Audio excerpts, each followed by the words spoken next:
మొట్టమొదటిగా పిల్లల్ని మనం నువ్వెందుకు పనికి రావు, నీవు ఏమీ సాధించలేవు అనే మాట ముఖ్యంగా అనకూడదు.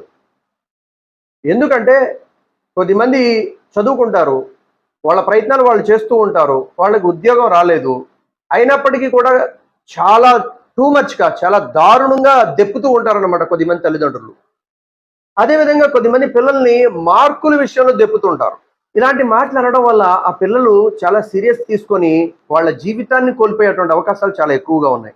అందుకోసమే మనం ఇలా అనాలి, నీ ప్రయత్నం నువ్వు చేయమ్మా, మిగతాది ఆ దేవుడి మీద భారం వేయి, ఎందుకు టెన్షన్ పడతావు, నీ ప్రయత్నం నువ్వు చేయి, నేను ఉన్నాం కదా అన్నట్టుగా ధైర్యం ఇవ్వాలి. మొదటి విషయం. రెండవ మాట, ఏ మాట అయితే మనం అనకూడదో సోదరులారా సోదరీమణులారా, వాళ్ళ పిల్లల్ని చూడు, వాళ్ళు ఎంత బాగా చదువుతున్నారో, వాడు చూడు చదువు అయింది జాబ్ తెచ్చేసుకున్నాడు, వీడు చూడు ఎంత తెలివిగా వ్యాపారంలో ఎదరికెళ్ళిపోతున్నాడో, ఆ అమ్మాయిని చూడు సంసారం ఎలా చేసుకుంటుందో, ఈ అమ్మాయిని చూడు సంసారం ఎలా చేసుకుంటుందో, వాళ్ళతో వీళ్ళతో పోల్చకూడదు. ఇది పోల్చడం చాలా తప్పు విధానం ఇది. ఎందుకంటే సోదరులారా సోదరీమణులారా, ఒక్కొక్కరి యొక్క బలహీనత ఒక్కొక్కటి ఉంటుంది, ఒక్కొక్కరి బలం ఒక్కో విధంగా ఉంటుంది. మనం ఎవరిని కూడా ఇతరులతో పోల్చడం అనేది చేయకూడదు.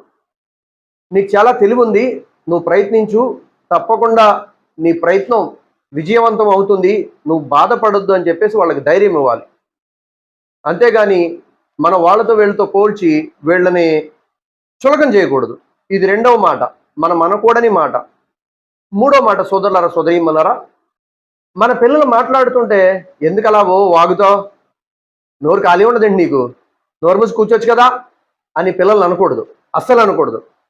మనం ఎప్పుడైతే పిల్లలతో ఇలా ప్రవర్తిస్తామో ఇక్కడ 3 అలవాట్లు పిల్లలు చేసుకుంటారు. ఒకటి, సైలెంట్ అయిపోతారు, నేనేం మాట్లాడినా మా ఇంట్లో వాళ్ళు వినడానికి ఇష్టపడలేదు కదా అని చెప్పి. రెండోది, ఏ ఫోనుకో బానిస అయిపోతారు, అలవాటు అయిపోతారు.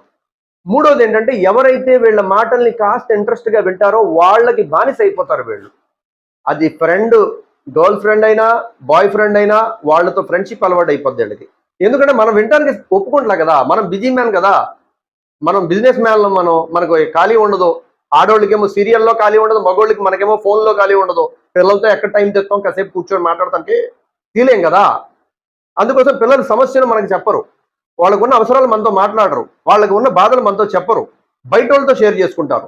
ఆ తర్వాత మా అమ్మాయి ఇలా చేస్తుంది అనుకోలేదు, మా అబ్బాయి ఇలా చేస్తాడు అనుకోలేదు, అసలు ఎందుకు ఎందుకు ఇప్పుడు ఏడిచి లాభం లేదు. పిల్లలతో మనం ఎలా ఉండాలో అలా ఉండలేదు. ఇది మూడో తప్పు మనం చేస్తుంది.